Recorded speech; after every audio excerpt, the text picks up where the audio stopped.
right back at it here at the Scarlet Faithful podcast. Wanted to talk some extended thoughts, big picture thoughts on Rutgers 2-0 start now, men's basketball, after that come from behind win over St. Peter's on Monday night.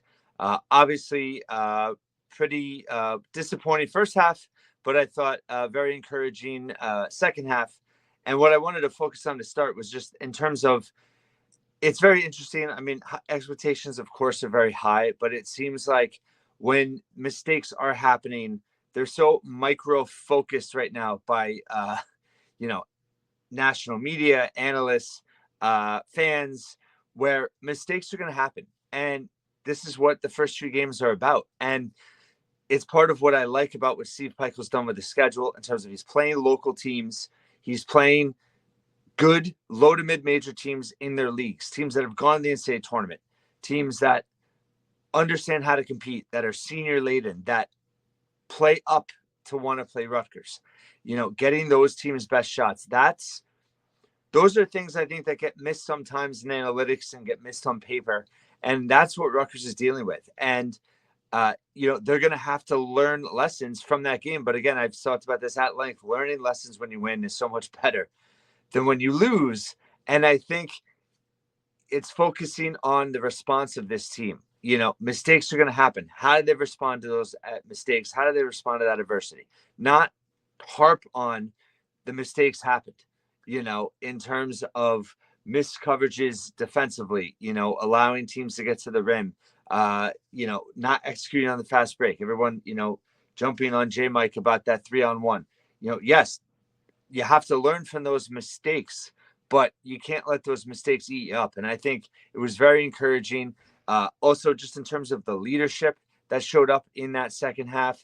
And wanted to talk about Jordan Durkak, things that going back, looking on tape and just digesting it more. I mean, his leadership, he leads on the court in a quiet manner, but his actions on the court speak volumes. And Jerry Carino did a great job in terms of his article highlighting that in terms of him being involved in the first 3 baskets of the second half, making some really good passes. Had a great pass to Jeremiah Williams where he's falling down and got him a bucket at the rim. And just in terms in his ability to kind of read the floor, his unselfishness, he's a gritty player, his ability to change things on the defensive end. And the team talked about Durkak and Martini in the huddle. I think it was the last TV timeout. And by the way, Steve Pikiell inserting Zach Martini with 3:49 to go was a huge thing because St. Peter's didn't score the rest of the game. But Martini in the huddle saying, if they can't score, they can't win. And then in terms of Durkak, just recognizing the team needed to settle down, relax.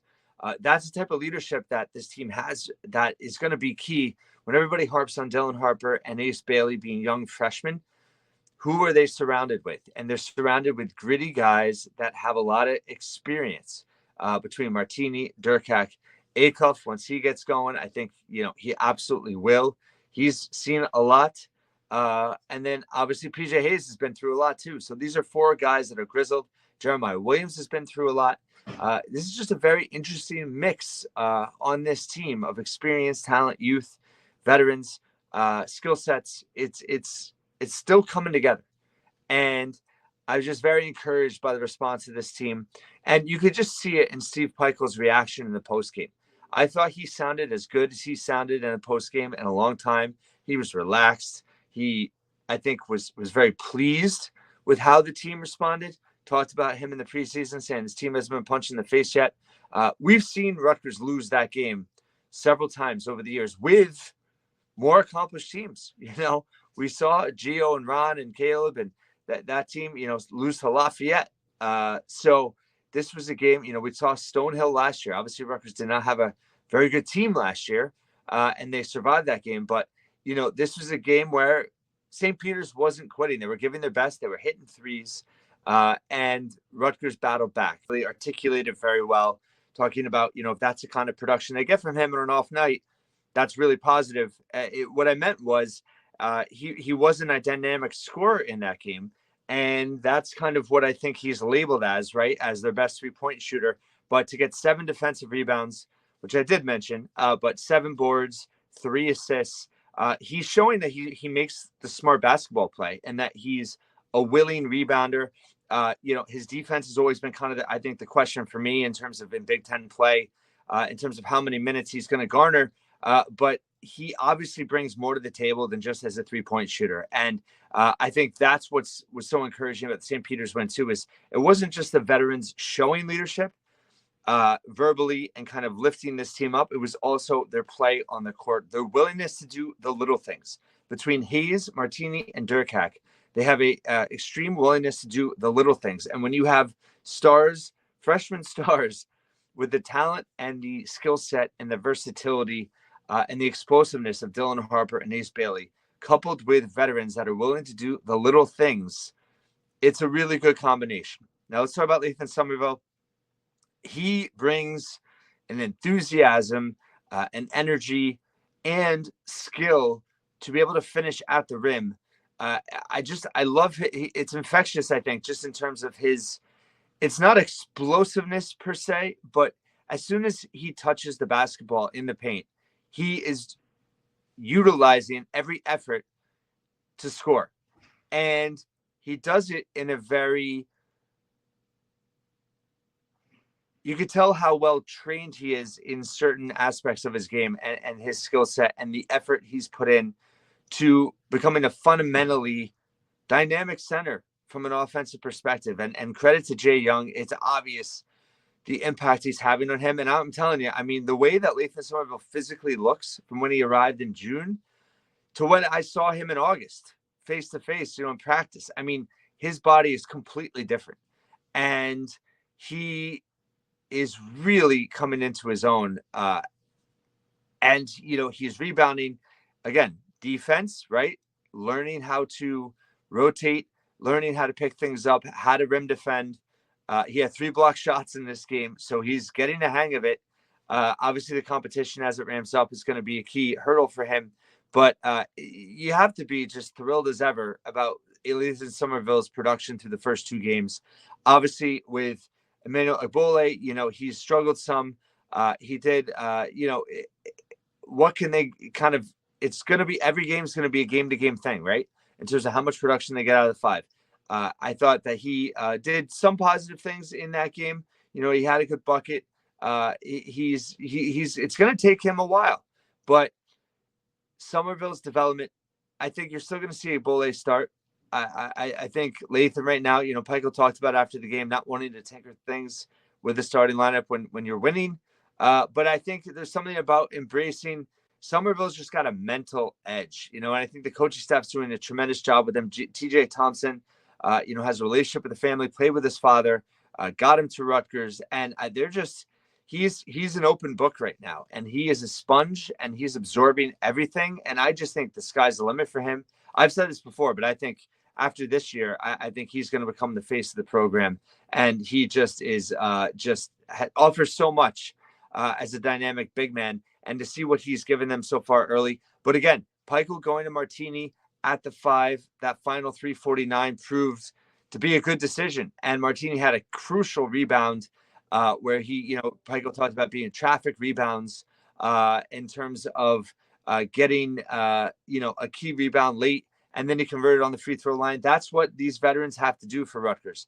And at the end of the day, what I think gives Rutgers an edge in these close games is Dylan Harper's ability to get downhill, because he showed that against St. Peter's several times down the stretch. He also showed his versatility. He scored pretty much every way imaginable in that game. His cutting action, he had a backdoor cut layup. He had a post-up layup. He had an offensive rebound layup. He had a spot-up 3 or off a couple of dribbles. He was able to take someone off the dribble and hit a deep 2. He is just so dynamic, but his ability to get downhill when Rutgers needed him to. I mean, he had the winning basket. They were down 65-64. He got to the basket off a Euro step and converted.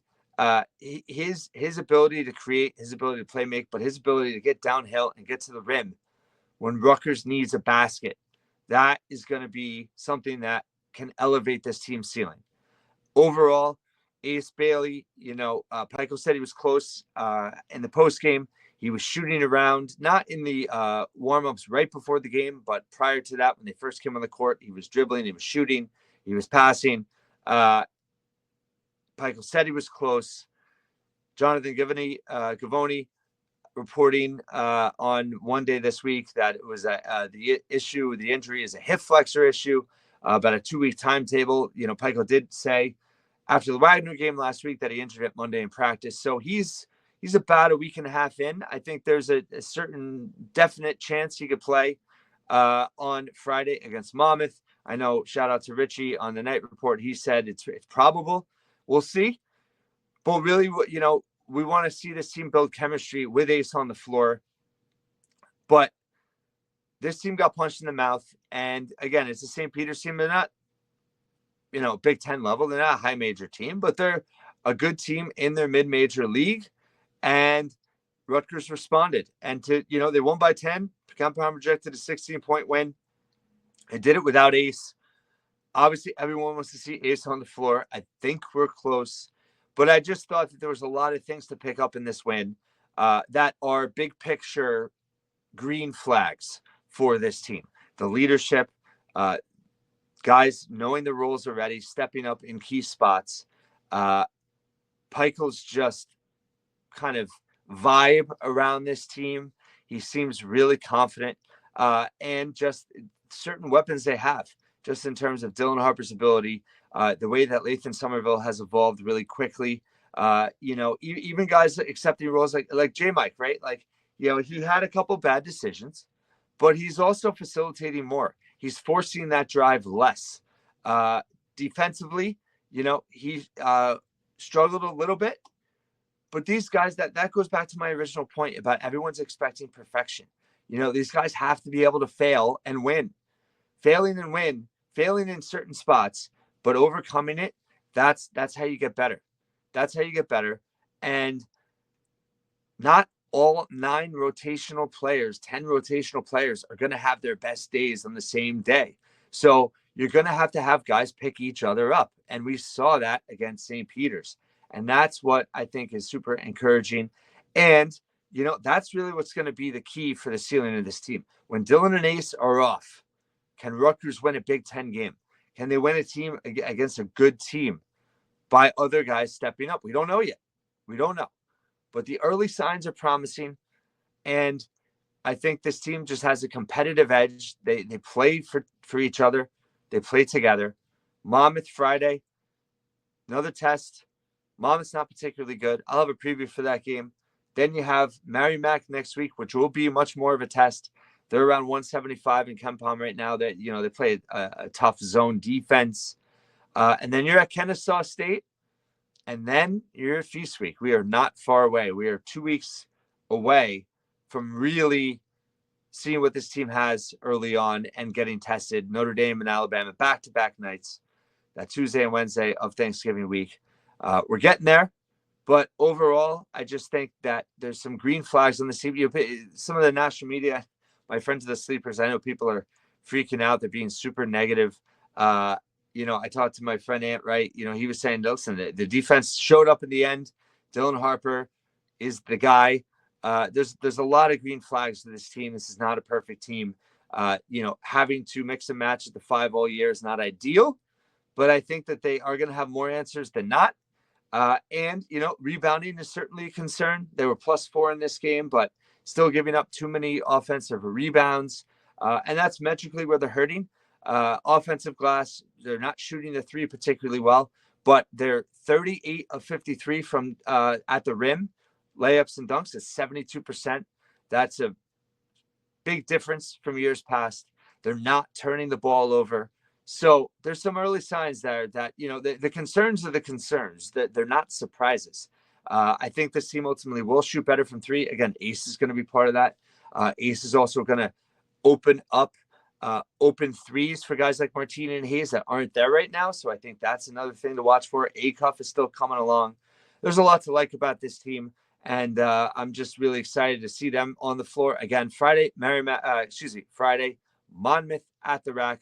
I'll have a full game preview on Thursday. I'll have David Anderson here to preview Rutgers and Maryland for Saturday. We'll have that preview come out Friday. By the way, Destiny Adams, Big Ten Player of the Week, National Player of the Week for the AP and the USBWA for her performance, scored 80 points. Was it 45 rebounds in 3 games for Rutgers women's basketball? Just had a 36-22 night the other night.